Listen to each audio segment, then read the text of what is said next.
Dernier 11 novembre, le Conseil présidentiel de transition a eu l'honneur d'investir de ses fonctions le citoyen Alix Didier Fils-Aimé comme nouveau Premier ministre. Toujours avec le même sens de responsabilité dans la conduite des affaires de l'État et pour assurer la continuité institutionnelle du pays, nous vous accueillons ici cet après-midi à l'occasion de la cérémonie d'investiture des membres de la nouvelle équipe en charge de poursuivre l'action gouvernementale pour les 14 prochains mois. D'entrée de jeu, il me paraît intéressant de mettre l'accent sur le processus laborieux et consensuel qui a conduit à la constitution de ce gouvernement politiquement ouvert. Au terme d'une semaine de larges consultations avec le Premier ministre, 18 ministres vont prendre la conduite des ministères pour accompagner le Conseil présidentiel de transition.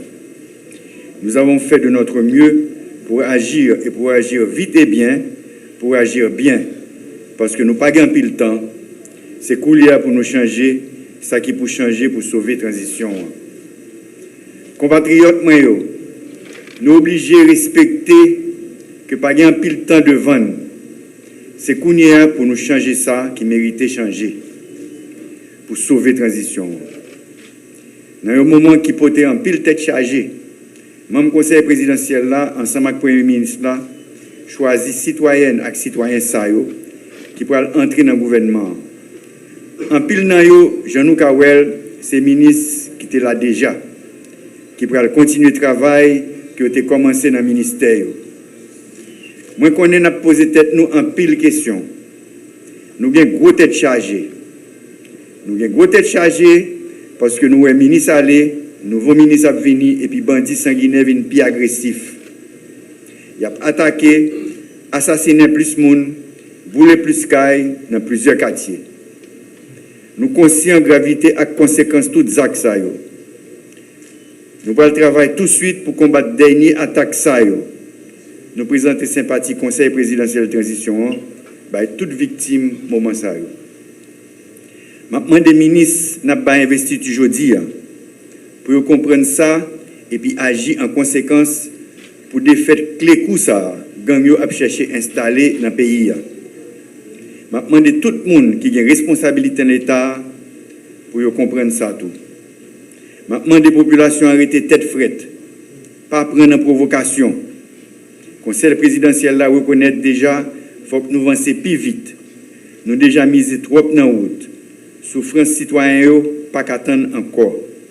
Équipe qui peut monter, qu'on ait pas perdu de temps. Tout le monde joue une investiture aujourd'hui, comme ministre, qu'on ait un combat pour sauver la nation et la population à y entrer. C'est une grosse responsabilité à prendre.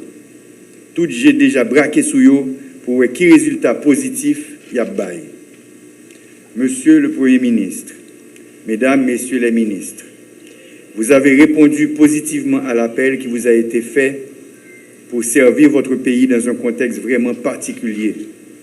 Tout en adressant les félicitations du Conseil présidentiel de transition de ce que vous avez bénéficié de la confiance des secteurs qui vous ont proposé, je vous demande avec insistance de prendre la mesure des défis qui vous attendent.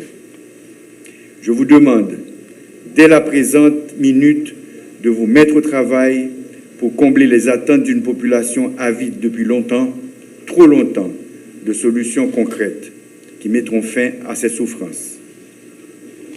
Nous, Vini ministres, c'est pour nous bailler résultat. Vous êtes là dès maintenant, porteur d'une immense responsabilité qui vous engage vis-à-vis de la nation. Cette attitude de responsabilité est requise par la conjoncture elle-même.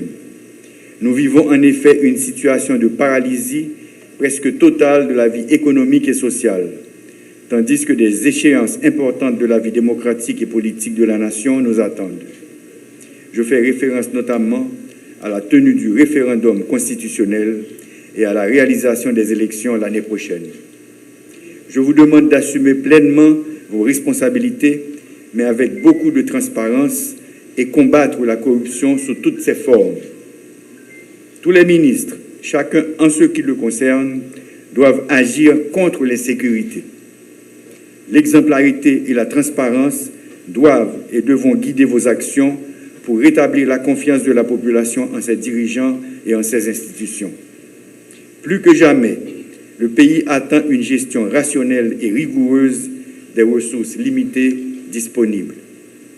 Au niveau du Conseil présidentiel de transition, nous croyons pouvoir compter sur chacun d'entre vous, sur votre engagement, sur votre investissement, sur votre patriotisme et sur votre esprit de collaboration pour l'aider à avancer avec les 5 grands chantiers définis dans l'accord politique du 3 avril pour une transition apaisée.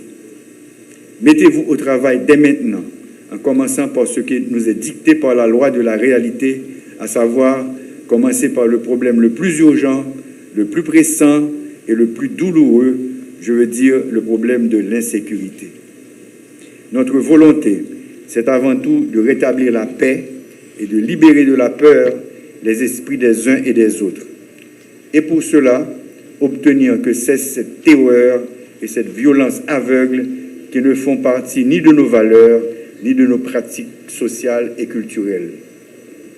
Votre travail doit contribuer à créer un environnement propice à transformer les nombreux défis en de nouvelles opportunités pour que le pays puisse repartir sur les bases plus solides et plus justes au terme de la période de transition. En ce sens, je me permets de vous rappeler les 5 grands chantiers retenus pour cette période de transition et qui doivent guider les différentes interventions des ministères placés sous vos responsabilités. 1. La sécurité publique et nationale. 2. Le redressement économique, la réhabilitation des infrastructures, la sécurité alimentaire et sanitaire. 3. La conférence nationale et la question constitutionnelle. 4. L'état de droit et la justice. 5. Les élections pour le renouvellement du personnel politique. Comme vous pouvez le constater, il s'agit d'un agenda ambitieux pour une durée relativement limitée.